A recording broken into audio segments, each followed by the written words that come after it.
Hi everyone, welcome to the Reading for Pleasure assignment briefing video.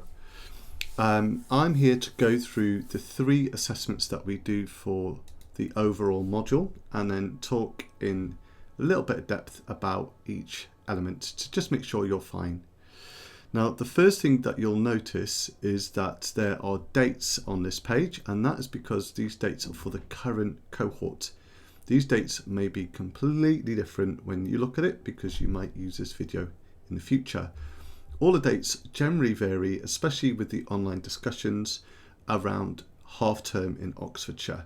So if they look different in this video to the actual template that you're looking at in the Moodle page or on the Moodle page here, don't worry too much about it. Always take this one as the official dates, not the video.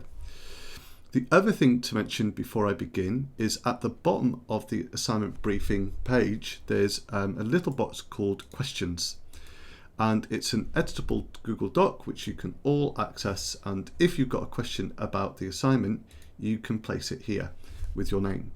And the idea of you doing this is that you might have a question that is relevant to everyone.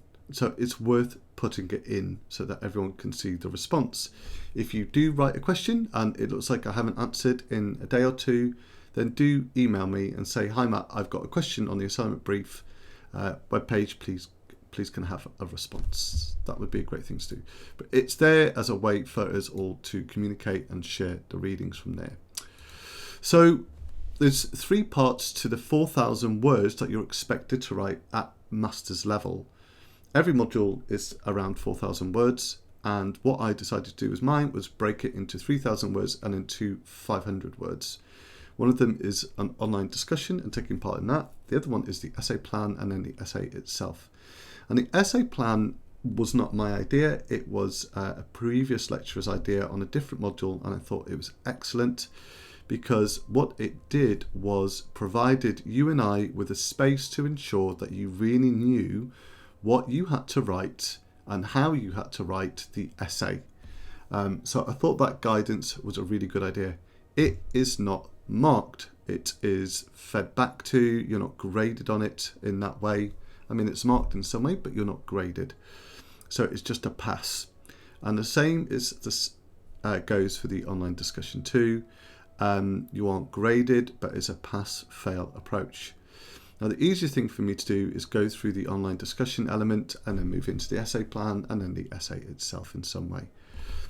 So let's talk about the online discussions first. The reason that I've created the online discussions is it's a way for you and I to assess how well you can engage critically with the reading material at this level. And you're encouraged to read the 2 pieces, if that's what you end up doing, carefully, be critically reflective, think about what other people are saying, maybe join in with them and respond to them. But the 2 areas that you look at are Picturebooks and philosophy and Picturebooks and race. And I just want to see that you can read carefully, that you can reflect, that you can think about your own thinking, and then if time and space allows, respond to others. So how does the 500 words work? Is it 500 words exactly and so on and so on? Well, no, it can never be under 500 words. It will always have to be 500 words or over.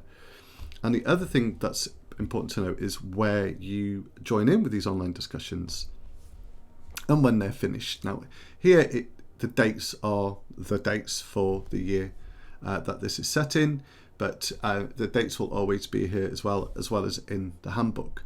Don't worry too much about the end dates. I will probably pester you if you haven't done the work at an acceptable level or you just haven't done it, but do try and work towards them. Generally, online discussion 1 always takes part or is always set in the Oxfordshire half term. It's a time when the campus-based students are not expected to come in, but we set a little bit of work for you to do during that period while everyone is busy thinking about the picture book they want to explore for their assignment. So annoyingly for you, there are 4 places, I guess, where you could look for the online discussions, and really there's only one place where it's the right place to go. Fortunately for you, I've limited how many mistakes you can make. So the reason these 2 icons are here, you can see they're different to the rest, is because they are there for every module at master's level at the School of Education. So everyone has to use those 2 symbols, online discussions and the module information. When you come to the online discussions, for me, you can see that it's just a written overview. So I'm viewing this as a student at the moment rather than as a lecturer. You can see that they just give you the titles of the 2 discussions, and that's it. You can also see that I talk about it would be great for the distance learners and campus-based learners to talk together. So that's why it's imperative that you follow where I want you to have these discussions. So if you're campus-based, it's from what is reading for pleasure all the way to family fictions, that this is your space. These are the tabs that we go in each week and explore what's in there. When you're a distance learner, you mainly stick to this tab here, but you might dip into these 4 tabs as well. Now you would think as a campus-based student, I would want you to do online discussion 1 here, where it says online discussion 1. Let's open that in a new tab, and online discussion 2 here. So, but there we go, here we go. So you can see it's got the power of a Picturebook, and here's a link to the document, and then here's the forum that you can join in with. So you would click in there and then join in with that. And it's the same here with Peanuts. The link to the text is here. It's a really old but well-written blog that I'm looking for you to read. So one is a critical peer-reviewed text, and the other one is just a blog. But it's the themes of what they're talking about that I find of interest. Now, I wouldn't say to complicate things too much. I'm just going to skip through this just to kind of show you what the 19 pages might look like a little bit. Here we go, okay. So you get the idea that that's what I want you to read, take notes on, and reply in here. So let's just close all these other things so we can focus on what we've got. So you can see that there's a reply button here, and that's what you start to do. Now, the reason if you're campus-based, I don't want you joining in here, and rather I want you to come to the distance learning element and join in here, online discussion 1. You can see the paper is here to read again. Or online discussion 2, there's no paper, it's there, the blog, is because I like the collegiate concept of everyone joining together, whether they're living in Canada or Nepal or Oxfordshire or Swindon. I like the idea of all of us talking in one space, and actually I'm already seeing this year students doing that in the non-assessed forums, which is just brilliant. Campus-based and distance learners joining in. That's important, and they are things that I remember as I'm grading, as I'm marking and thinking about your contribution to the module. So 500 words, what's that going to look like over 2 discussions? Here's discussion 1 that we'll go to here, and then here's discussion 2. Well, there's lots of options, and none of them are really set in stone. Remember, the main thing is that critical engagement that I'm looking for. Engaging critically with the reading, reflecting on what it's saying, and giving your informed, carefully considered thoughts, but also engaging with what other students are saying. So that can take the shape of lots of different formats. It could be that you just write 500 words plus and throw it all into online discussion 1 and think, that's it, I'm not going into online discussion 2, I'm going to leave it. That's because you've only got to write 500 words altogether. It could also mean that you write 300 words for online discussion 1 and 200 words or another 300 words for online discussion 2. You can't fail if you write too much, basically. You can only fail if you write under 500 words, and that it's not critical at all. It's just, weak thinking, so to speak, or just chatty kind of approaches to the module and what other people are saying. You'll also have your word count counted if you respond to other people. So let's imagine you write 300 words in online discussion 1, the power of the Picturebook. and then someone else gives their response, and you either agree or you disagree, or you find some further reading to contradict or support their thinking, and you say, hey, that's a really interesting thought, but I don't know if you read this because it says this, that and the other. Then that's more words that you're writing towards that 500. And people generally choose a variety of approaches. Bear in mind that, one of the things as your lecturer that I'm going to be doing is I'm going to be looking at, well, how much has a student engaged with the module? Is it enough? Is it the bare minimum? And how much are they really engaging? So the bare minimum is 500 words engaging in one of the discussions and sharing your critical reflections. Greater than that is maybe writing a little bit more, conversing with the other students.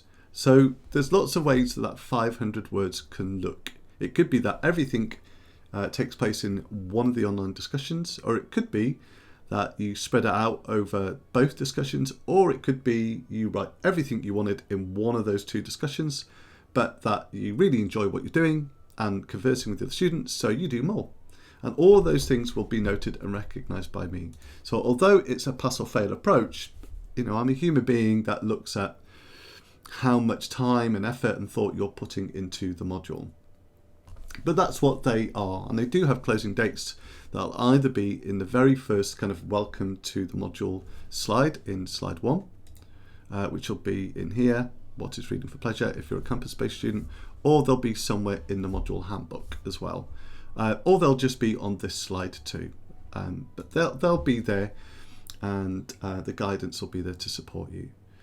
So that's the online discussion really. I think we've kind of gone through that enough to understand what's got to happen there. So let's close all those bits so that we're back to just the main page and the page here. So the second element that comes next is the essay plan. And that again is 500 words there or thereabouts. Once again, I heavily advise you to, in fact, you can't write under. So it's 500 words or a little bit more.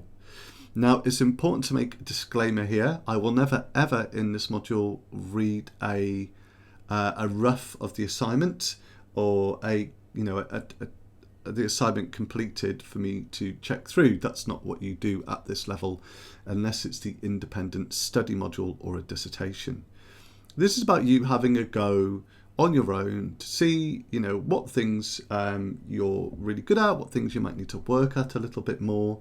But the plan is a lovely little additional extra that gives you the scaffold for ensuring that you're going to at least put in everything that's expected of you for the assignment. And I never, when I did my MA, I didn't have that, and I really wish I did. It was kind of, you got given your choice, and then it was off. Send it off you go. And I really would have liked this kind of conversation. So it's important that I move into that next, which is the essay plan is a way for you to share your thinking about whichever choice you've made and coming up with a structure. Now, what's important about the essay plan, which isn't written down here, is that you work in Google Docs. So 500 words in Google would help, wouldn't it, in Google Docs. There we go. And the reason I want you to work in Google Docs is because one, you've got access to it through your Brooks account, so it's already all there. The second thing is it's a great space for you and I to talk over your thinking and your planning. So if you had an essay plan here, I'm going to show you some examples, and you share it with me. You can see in the top right that share button, and you share it with Matt Tobin. We'll call it the essay plan, shall we? You'll obviously call it something different, but you can see it's shared with me anyway. It's a great place for you and I to work on it collaboratively. So what that means is you'll write your essay plan, and then I will come back and I will be adding notes or saying, what do you mean here? Or, oh, there's a bit too much here. So you can do that with a Word document, but Google Docs means there's a greater immediacy about it. We can act on it a lot quicker. We can look through it together at the same time. So that's what I really like about the essay plans, really. And it's there, as I say, to ensure that you're not going to hand in an assignment and I'm going to go, this is all incorrect, you failed.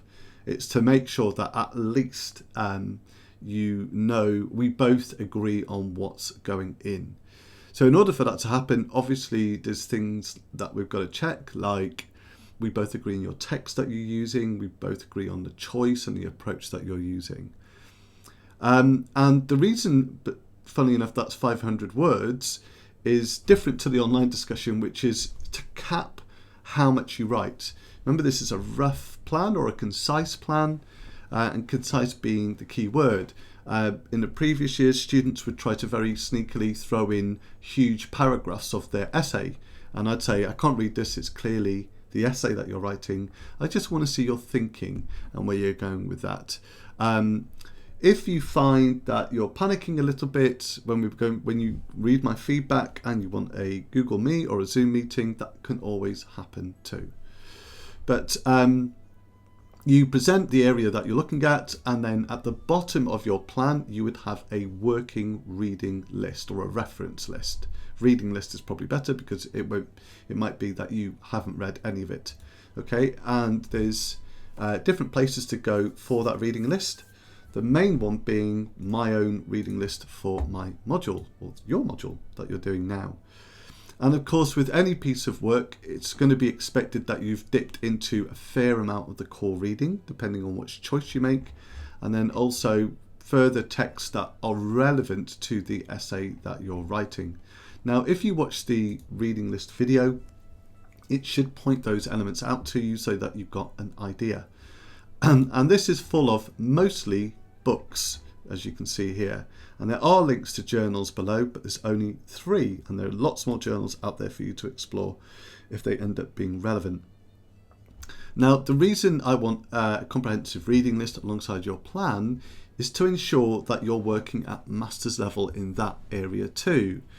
And when you're working at master's level, it's really important that you get a balance between core texts, so books, critical texts, ones that are theoretical, alongside articles. So really, that should be the core of your thinking. It's rare for a student to use a blog or a website because none of them are critical, none of them are being peer reviewed. It's just some person sharing their thoughts. So no value in that at all, I'm afraid, in terms of arguing at this level. But to be honest, we say this to the undergraduates too. Don't rely on blogs because they're not experts unless they are experts that have written lots of books. So it's about getting the balance. That doesn't mean you can't use a blog, because this assignment lends itself really well to author or illustrator interviews where they might have talked about the process or shared some of their thinking. And those kinds of things are going to be useful at some point in the assignment.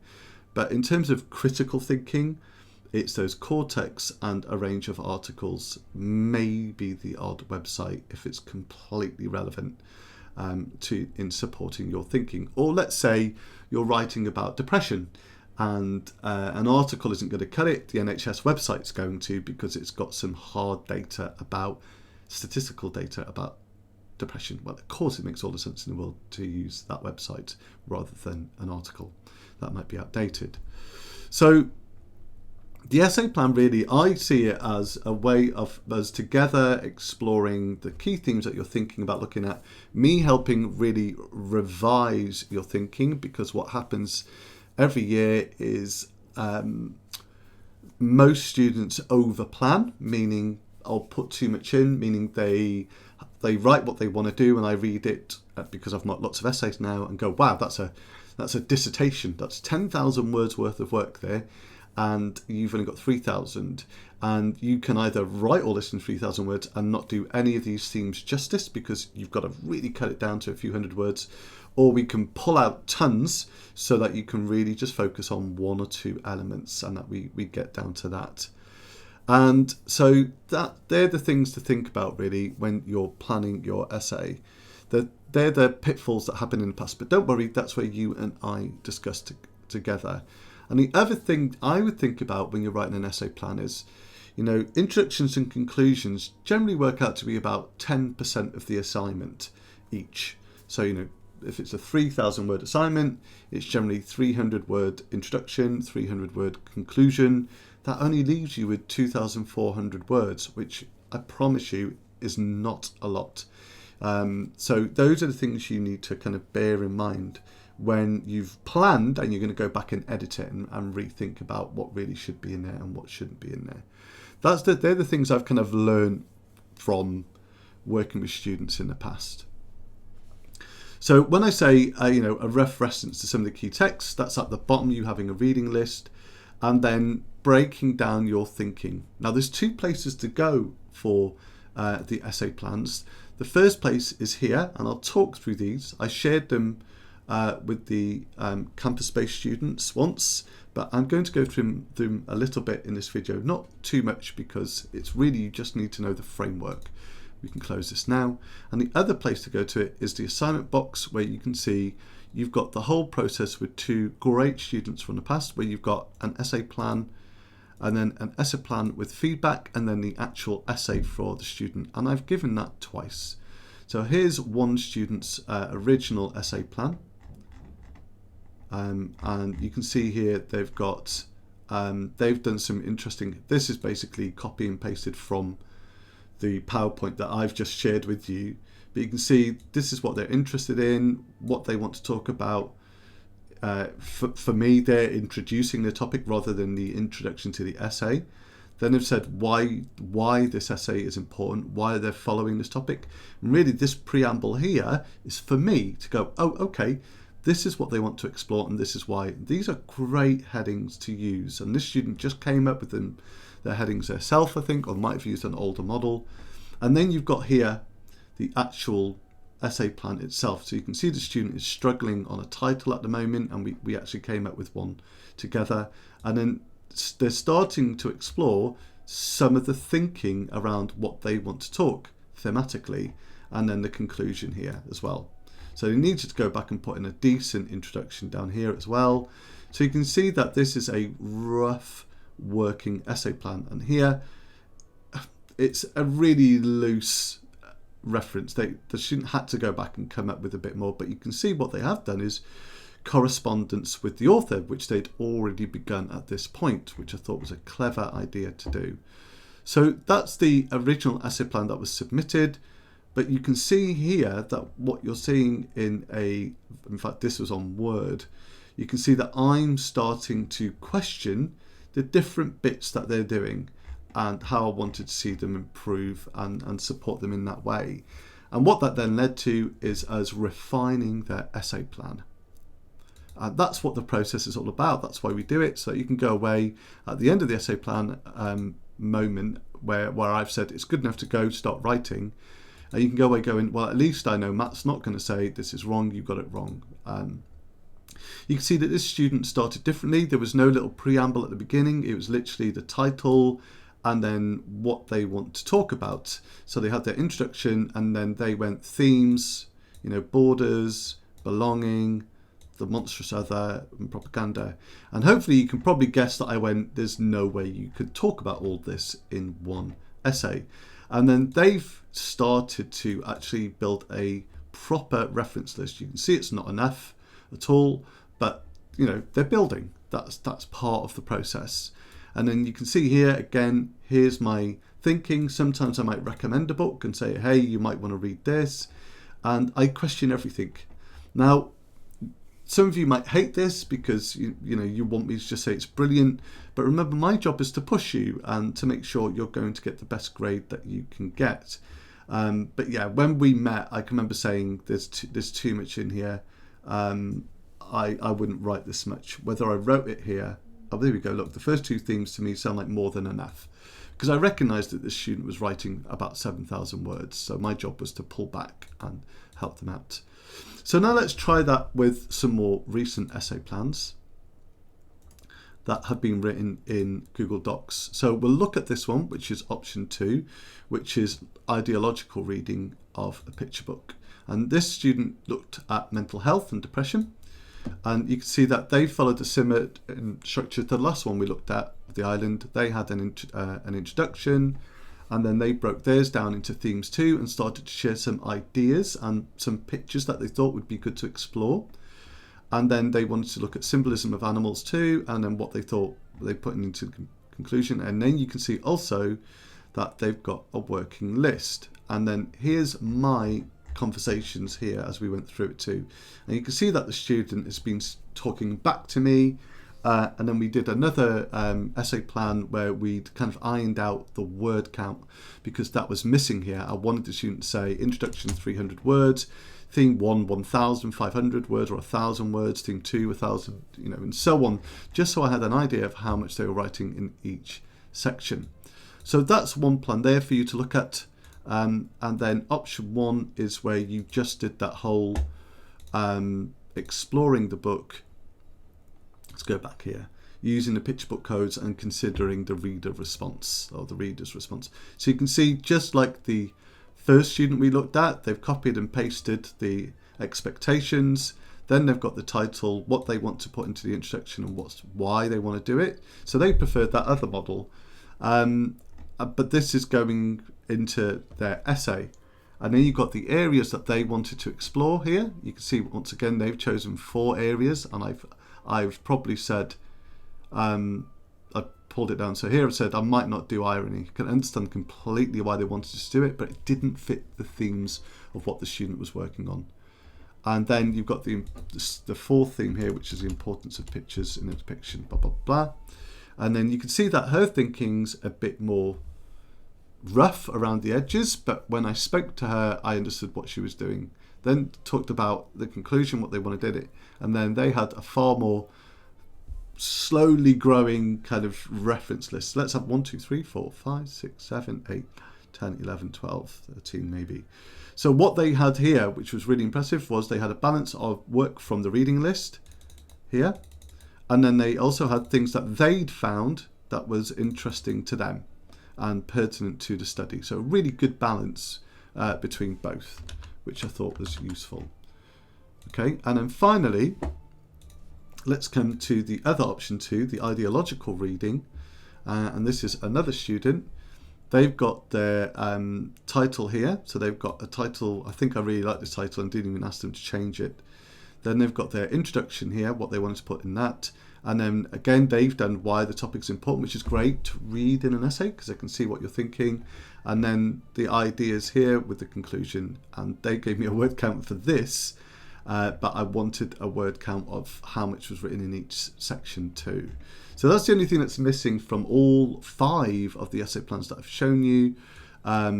But there you go. That's really what it's there for. It's to kind of organise your thinking, really, and for us to work through together. That's the main things that I wanted you to get from that. That, it's a pass or fail thing. Really, it's about us building up that reading list, making sure your thinking's going in the right direction. And then, although I ask, that's the final date it can be added in, December the 8th. Again, I'll emphasise that it might be a different date depending on what year you're looking at this. But the main thing is to hand it in, I would say sooner rather than later, because then that gives us time to work on it together. After the 15th, I'm not going to look at it anymore. It's coming up to Christmas. We've all got lots of other things on. So it's good for you to have it done easily by then, because I won't look at it after the 15th of December. So we hit a problem then. But if you were to give it mid-November, then we've got lots of time to keep working through it and to keep polishing it until you think, do you know what, I really know what I want to write and I know how I'm going to write it, and so that's going to work. So let's now go through the essay choices and look at those two. Now, I've spoken to the students about these essay choices over time, and one of the things to not do, and it'll sound like another thing, is not to get too hooked up on what they're saying. Just have a quick drink. So really, the difference between the two is that one is about reader response theory and focused on that. And the other one is about ideology and focusing on that. And we'll look at ideology in later sessions, but really it's about reading the book from a certain perspective and seeing what it's saying about those ideas, be they about mental health, be they about gender, be they about race. And then the other one's a little bit more open. It's like, how does the picture book work? What elements are being used? How do they work together to tell the story? And how are they affecting our reading? And sometimes when you're planning your essay, you might find, I want to write a feminist reading of Picturebook, for example, by Anthony Brown. And you might find that, I'm moving a lot into Picturebook codes here and narrative devices because they're helping me understand how the author or illustrator has affected the way that we're reading this, which is reader response. It's fine. All that matters is that these two things are used as a guideline for your thinking. I won't mark an essay and say, do you know what? You said you were going to write essay choice 1, but what you've written here dips into essay choice 2, and that's a problem.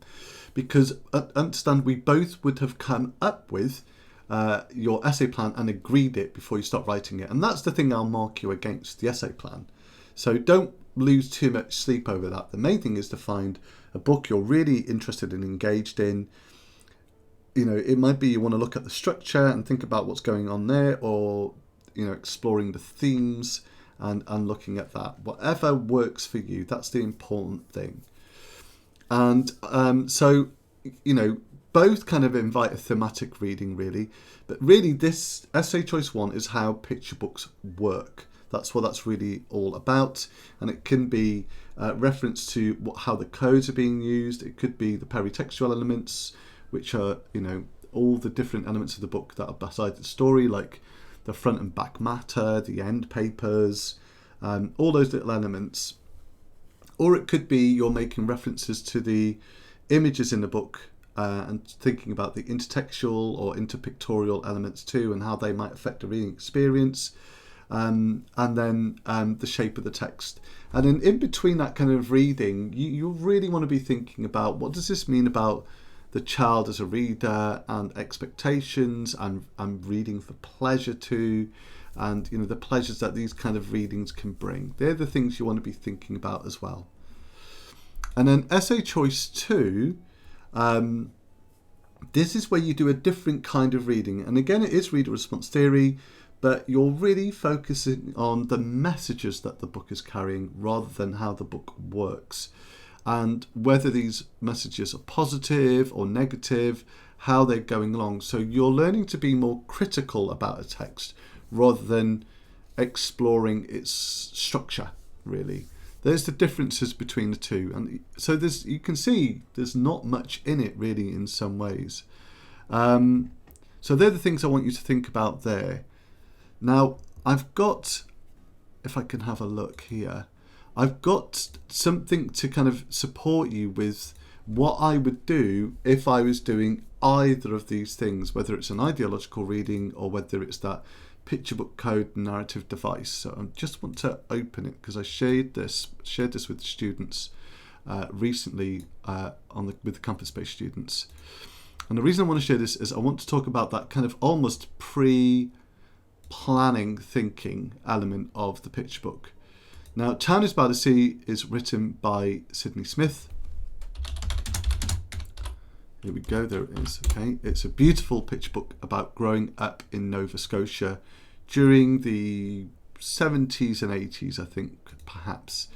Okay, and one of the things that Jane Doonan's fantastic Looking at Pictures in Picture Books book does is it gives you at the back of the book a very clever way for teachers to plan to understand what the books are doing, really, how the words and the pictures are working together.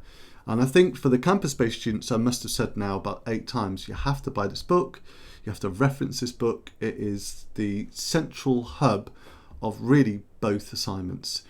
And what Jane Doonan talks about in Looking at Pictures in Picture Books is she says, look, before you start to really kind of pick apart how the picture book is working, it's important that you look structurally at it and think about what the words are doing and what the pictures are doing. And one of the things she advises you to do is to just type out the whole book, and a new paragraph for every time there's a different page or a different spread. So you can see here we've got, from my house I can see the sea, and that should be a new line because that's only on the first spread. And then we've got, it goes like this: House Road, Grassy Cliff Sea, and town spread out this way and that. And in Sydney Smith's Small in the City, I won't show you that. You can see that I've done it again here, But after that, she advises you to then start putting the words out where they are and what they look like. So you can see here I've written, I know what it's like to be small in a city. And then I've said the words are in the top left, so the words come first before the pictures. We're meant to look at them first. And then in the right box, this is unfinished by the way, you can see you then write down what's happening in the pictures and how big they are. And then what happens is you start to kind of understand the design and structure of the picture book. So these models here are helpful for you to look at here. I don't generally share them, so I'm not going to share them now. Instead, you can watch this video and see what I've done, but you can see what the words are saying. So you can see there's no words on the first two spreads, but then what the images are saying too. And it's a clever way for you to focus on the small details. If you really want to understand that process and why you do it, you need to read Jane's book. I just wanted to talk to you about that before we kind of got anywhere further. The main thing really though is to find a picture book that you're interested in doing. And the way to do that really is come to this box here on Moodle and click in there. And I've just added it this year for the first time. So here it is, picture of Matilda on it. And let's open that in a new tab and close these things while we've opened it.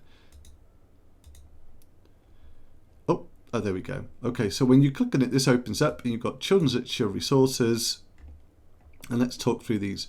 So these here have more than like finding the right picture book. These links give you either links to great literature, connections to critical literature around picture books, like with Mary Roach's one. There are links to picture books here, but these are all interviews, quick reviews that might help you kind of understand more about the book that you end up choosing. Mary's is an extremely good Padlet, where she links to other texts that can help you, but also blogs that do great reviews of picture books where you might be able to find something that is worth reading. So I would spend a bit of time browsing on that, looking at what she's recommending to read, and think about trying to get hold of some of those texts. But also some of them are websites that could prove useful, where there's a really good one somewhere where The Art of the Picture Book is a great one, where it's interviews with illustrators talking about their process, their design, why they're doing what they're doing, the story behind their techniques, and all those things might be helpful for either essay part, but I would have thought especially assignment part 1, where you're looking at the codes and how they work. So that's one. And then the other section here is, this really is about helping you find a picture book to use. So you've got things like Bookshare, which is great. All these websites are great. And then underneath that are Children's Literature Book Awards. And I've tried to focus as much as possible on picture books. So you've got the Klaus Fluger Book Award, which is an annual award for newcomers in the picture book world. So that's a great place to go. You've got the Kirkus Picture Book Awards, which is an American book award, but it's still really great. This is a great place to go to, this Bookshare. You can have a look in here and look at what's going on there and see what comes on. You might want to do things like empathy or friendship, and you might look at that and then find something that comes up there. Some books, Julia Donaldson, Axel Scheffler, I'm going to say no to because they're well known and they don't follow the codes too much. And some I'll say yes to. But the Kirkus list is a great list to go to because it's over different years. Oh, there's a 2021 one, which is great. But you can have a look through all of these choices here and find out what interests you. Loads to choose from, and I'm probably going to say yes to most of them because they're really good choices. So the idea, if I was you, would be, oh, this looks really interesting. You might want to read the review to see if you find it appealing. And then what you might want to do is type in A Mystery in the Forest into YouTube and see if someone's reading it, so that you can do that kind of try before you buy approach.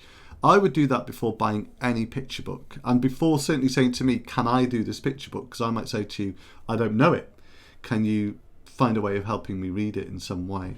So that's one way to do it that I advise you to consider. So that's where I would go to choose my Picturebook. The other place, which is a no-brainer really, is if you're living in and around Oxfordshire, that to come to our campus and go to the School Experience Centre at the Harcourt Hill base and look at all the Picturebooks there. But, you know, generally just saying, I don't know what to do, can you tell me what to do, is not enough. It might be that you've got an idea of an illustrator, you've got an idea of a theme, and I might be able to guide you. But go there first as well and have a look at some of the choices there to get a feel. But the best thing you can do is go to a decent bookshop and browse and look for something recent, or you can go to a local library and have a look there. There's lots of different ways. The main thing is to not panic, but do look and search. So that's one of the core things, is finding the right book, and then finding, once you've kind of got your book, thinking about which choice, which route you would like to take with that book. And remember, I've talked about being very flexible with those choices too. So if you come back to the assignment, you can see that I've shared with you 2 assignments that have been completed. And you can also see that they are the assignments from which you've seen the essay plan. So you can see what ends up being the finished product. Now, just so you know, I really, really dislike it when assignments start with a quote. Really, I want it to start with your thinking and your feelings. And these are both really well structured, plotted assignments. You can have a look through what they're doing and how they're structured, and look through their language and look at that, which is fine. And that could help you and give some affirmation as to your approach. And you can see, I think they both choose 2 different approaches. Yeah, this student decides to put the images at the end as an appendices for me to come back to. And this student decided to put very small images in for me to see throughout. Both approaches are great, but I absolutely recommend, is a polite way, I'm telling you to put pictures in, because if you're talking about a picture book and pictures, I need to see those pictures.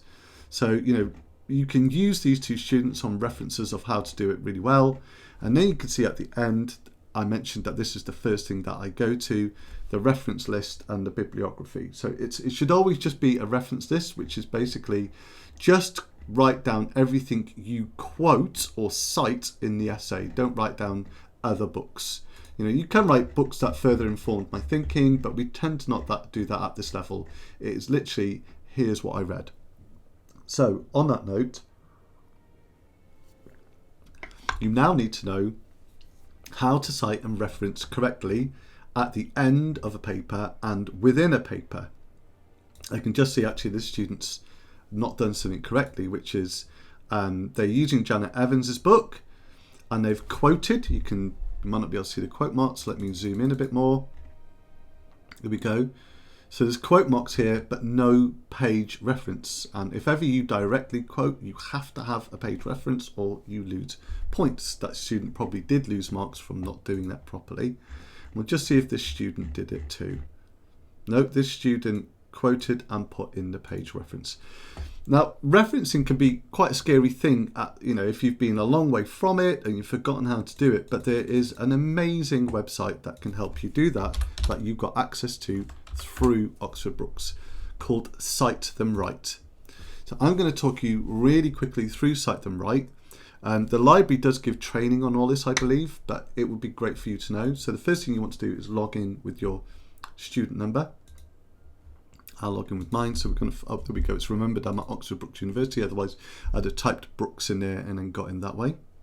And now it'll want my username and password. And then I'm in. It is a bit of a rigmarole, but there we go. Oh, no, maybe not. It's just Oxford Brookes. There we go. So when you're searching for how to reference, you'll want to think, is it a website that I'm referencing? Is it a journal I'm referencing? Is it a book I'm referencing? So let's pretend it's a printed book that I'm referencing. And it's a printed book with one author. Okay. You can see there it says, this is how you cite within the essay. And this is how you cite in your reference list. Okay. And then what's lovely is it gives you a go here. So it's like you put the surname first, then the initial and a full stop, then the year of publication, then the title, and then where it was published and who published it. that's what you do. And it gives you lots of examples of that throughout. So the main thing is to keep kind of looking for what it is you're trying to cite and use that as a structure. And then you really can't go wrong. And it would be crazy to lose marks because you're not referencing or citing properly. You might as well learn how to do it properly. And you can have to do a lot of searching to find what it is that you're using, but that's what I would do and to make sure that you do it really well. So you can look through the model of these two students, how they've structured it, how they've been writing, whether they've followed the kind of guidance as well. But yeah, these are two really nice essays for you to see, and then you can see how close they stuck to their plan with regards to structure. The one thing you'll notice that they haven't done that I was really happy with is they didn't have any subheadings in their assignment. And I'll talk a bit about that now because it's to do with a phrase called cohesion. They literally just had the title. I think they both only had the title. Let's open up the island again. And then that was it. Let's have a look. Oh, that's their essay plan, isn't it? Here we go. Incompleted essay. Okay, so yeah, just the essay itself. The reason I really don't like subheadings is because it removes the chance of you being cohesive in your thinking. A really well-planned essay doesn't need, of 3,000 words, doesn't need subheadings. It doesn't need you to go theme 1, theme 2. I think that's how we're writing at first year undergrad level, where we're just learning how to structure an essay. Really good assignments at this level are cohesive, ideas flow from one to the next, and subheadings tend to break that flow, so you can lose some marks from that. It's just all about good planning. Good to see that this student, by the way, included Haynes and Morris in there. Super. Okay, so that's really an overview of the essays and the essay choices. And then I talked a bit about cite them right, how to reference properly, which was important to me. And the other thing to mention too in both those, I say, let's use the Tide one again. Let's come here. And that is the importance of not getting stuck in quotes and making sure that you paraphrase rather than quote all the time. So let's have a look here. Well, this person isn't referencing quite right. They're close enough. They're always putting a full stop before the reference. Oh no, they're not doing it here. Look, they've done it right here. So can you see the Tide, where the family group of 3 are in the lower left quadrant of a full page B, placed close to the picture plane, and thus indicating their significance to the story. Lewis, 2001, page 105. What this student could have done is said, Lewis tells us that, quote, placing characters in the bottom left means that they are significant to the story, or they are important or central to the story, close quotes, and carry on. If you wrote it like that, what you're doing is saying, Lewis knows this, I don't know this. But saying in your own words what it is that Lewis is saying means that you own that knowledge. And one of the things I learned doing my MA was to try and quote as little as possible, unless there was something that I couldn't say better or something that I didn't need to rephrase because it was so well said, I just kept it. But to do that as little as possible, because once you're paraphrasing, once you're writing things in your own words, not plagiarizing, that's dangerous and very different. But once you're paraphrasing, it looks like you know what you're talking about and you're in control of the essay. If all you're doing is endlessly quoting, what it means is I don't really know what I'm talking about and I need other people to do the talking for me. So that's what I would be focusing on. And the other thing is that I would focus on is always try and have your references either in the middle of or at the end of a sentence. And the reason being that if you open sentences with that person, it sounds like it's them talking rather than you. So if you put them at the end when you're paraphrasing, or in the middle, or near, semi near the beginning, for the most part, then it sounds like these are all your ideas and thinking too. So that's important to do. The other thing that's important to know when you're referencing, jumping about here a little bit, but if we go to Brooks Library and let's type in looking at pictures in Picturebook, looking or let's do building in communities of engaged readers because it's easy and it's there. Okay, is that we use the Harvard referencing style. So when you go to cite, you'll get choices of styles. Annoyingly, there's loads. You're using, look, there it is, cite them right. Harvard, cite them right. And then we just copy that citation and then use that. Then you don't have to worry about typing or copying anything improperly. It's there for you. You just need to know that we're using Harvard. So yeah, I want you to think carefully about that how to reference really well and how to paraphrase as well rather than endlessly quote. So sometimes the student quoted, but without putting page numbers in at all times. So it's important to be consistent. Look, consistent, not consistent. And in fact here, I would argue they didn't need the page number. And I very much doubt it was page 1155, but it could have been, because they're not quoting directly, they're paraphrasing with no quote marks at all. So there's no need for a page number here. But here, they've directly taken from Shepard and Koberstein, so they did need a page number there. And they haven't quite done all the commas and things. And yes, you do lose like tiny marks for that, but they all kind of count up in the end. So they're the things I want you to think about there.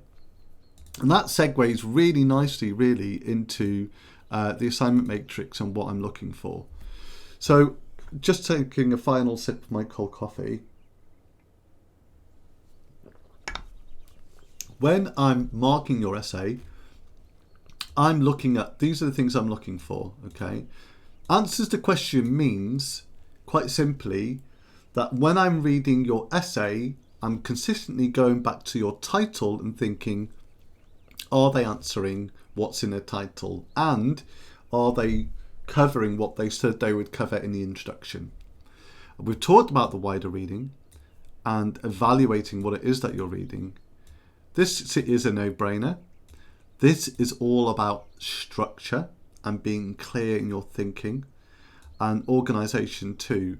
So when you're doing your, moving from your introduction to your main body and from your main body to your conclusion, it's making sure that when you're finishing a paragraph, that the next paragraph coming along kind of connects in some way with what has been said before. That there's a real nice pattern of thinking moving from A to B to C, from theme 1 into theme 2.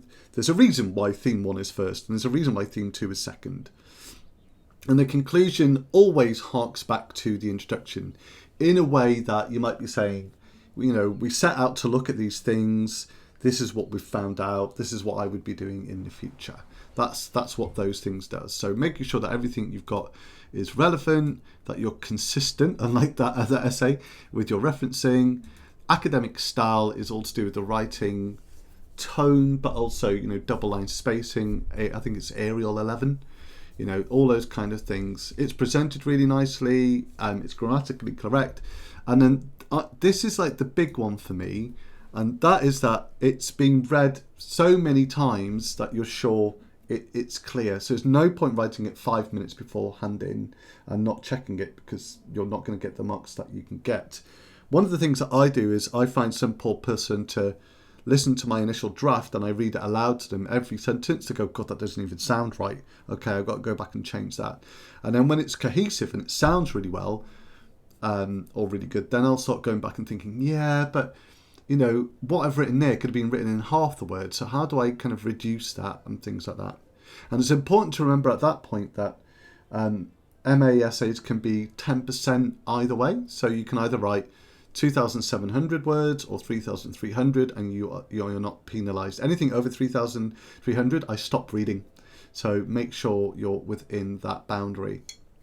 I personally never advise writing under 3,000 words because as a marker I think, oh, they didn't have enough to say. And if they didn't have enough to say, it possibly means they didn't have enough to read. So those are the things that I would focus on too, making sure you write enough. And then finally, it's worth looking at what is called the mark sheet. And I've put the headings here: focus and structure, knowledge and understanding, critical analysis and writing style.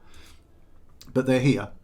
So when you upload your assignment to Turnitin or whatever we're using at the moment, I have a grid that I mark you against. And so you can see that I read your essay in 5 different ways here. I read the structure of the argument, then I read your understanding of what you've been reading, literally been reading. Then I think about how critical you've been, and then I look at your style and the presentation. And then I decide where you sit in all of these things. You can see that in order to pass, you need to get at least 50%. Otherwise, you have to resubmit. If you have to resubmit, the highest mark you will get is just 50% a pass.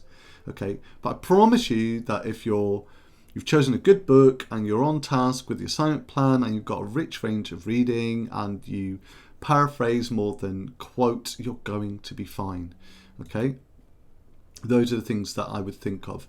And then when we're talking about critical analysis, we're talking about evaluating what it is that you're reading, analysing what you read, putting it into your own words, and if need be, explaining what you've read or some of your thinking too. That's really what we mean by being critical. Okay, and then however you do depends on what the standard to which you're writing.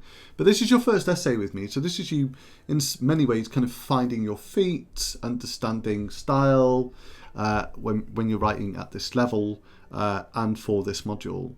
And then finally, there's a video here that you can watch that tells you how to upload your assignment. Now, you can't see at the moment how to upload it in the module because the little button that you need is missing. But if we go to last year's assignment, you can see it's quite messy because we were working via distance learning wholly, all of us.